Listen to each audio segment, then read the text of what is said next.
नमस्कार मित्रांनो, मनी मॅनेजर्सच्या निफ्टी ॲनालिसिसमध्ये आपले स्वागत आहे। फ्रायडेला निफ्टी फ्लॅट ओपन झाली 23,730ला आणि 5 मिनिटमध्ये 23,663चा लो घेऊन अपसाईड मूव्ह केली आणि 23,840 हिट केले। त्यानंतर साधारण 11 वाजेपर्यंत निफ्टीने अपसाईड होल्ड केली, परंतु 23,840 ब्रेक करू शकली नाही आणि 11 वाजेला फॉल करत 23,720चा लो दिला।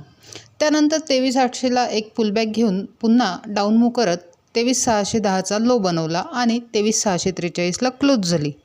एकंदरीत निफ्टीने 23,840 हा रेजिस्टन्स फेस केलेला आहे, तसेच 23,580 ही लेवल होल्ड झालेली आहे।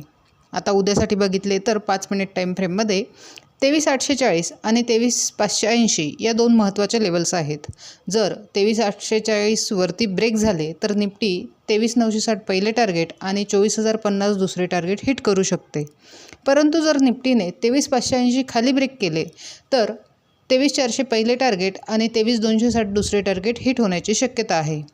तसेच 23,580 ही एक की लेवल देखील आहे, कारण 5 मिनिट टाईम फ्रेममध्ये निफ्टीने head and shoulder pattern form केलेला असून ही लेवल जर ब्रेक झाली तर निफ्टी पुन्हा डाऊन मोमेंटम देऊ शकते। ओव्हरऑल उद्या निफ्टी कुठे ओपन होते त्यानुसार आणि प्राइस ॲक्शननुसारच ट्रेड करावा। अशाच निफ्टीच्या ॲनालिसिससाठी चॅनल सबस्क्राईब करा, तसेच व्हिडिओ लाईक आणि शेअर करा।